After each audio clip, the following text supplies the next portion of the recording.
सोलापुरात व्यावसायिक गॅस सिलेंडरच्या दरात वाढ आणि तुटवड्यामुळे हॉटेल व्यावसायिक अडचणीत सापडले आहेत।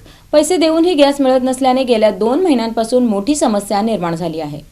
एकीकडे व्यावसायिक गॅसच्या दरात भरमसाठ वाढ होत असताना दुसरीकडे शहरात पैसे देऊनही गॅस सिलेंडर मिळत नसल्याने हॉटेल व्यावसायिक मोठ्या अडचणीत सापडले आहेत। गेल्या 2 महिन्यांपासून सोलापुरात व्यावसायिक गॅसचा तुटवडा कायम असल्याची तक्रार समोर येत आहे। हॉटेल तसेच ढाबा चालकांना वेळेत गॅस सिलेंडर मिळत नसल्याने रोजच्या व्यवसायावर परिणाम होत असून आर्थिक नुकसान सहन करावं लागत आहे। अनेक ठिकाणी स्वयंपाकाचे नियोजन विस्कळीत होत असल्याने ग्राहकांनाही अडचणींचा सामना करावा लागत आहे। व्यावसायिकांनी सांगितले की गॅसचे दर वाढले असतानाही पुरवठा सुरळीत नसल्याने परिस्थिती अधिकच बिकट झाली आहे। पैसे देऊनही वेळेत सिलेंडर मिळत नसल्याने व्यवसाय चालवणे कठीण होत आहे।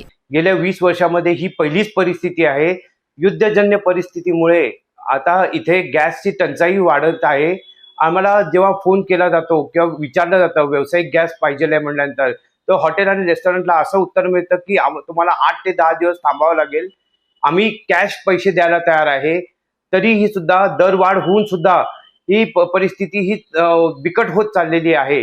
काही हॉटेल हे बंद होत चाललेले आहेत आणि त्याचा दूरगामी परिणाम हा कामगारांच्या रोजगारीवर पण होईल आणि चालक मालकही संकटात सापडत आहेत।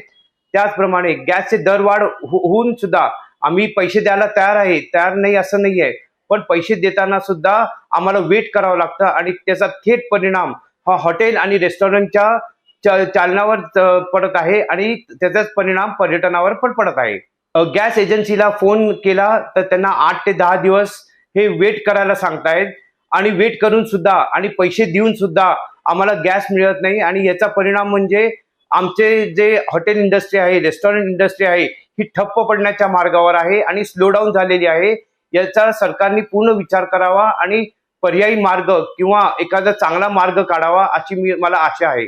दरम्यान प्रशासनाने या समस्येकडे गांभीर्याने लक्ष देत व्यावसायिक गॅसचा पुरवठा तात्काळ सुरळीत करावा अशी मागणी हॉटेल व्यावसायिकांकडून करण्यात येत आहे।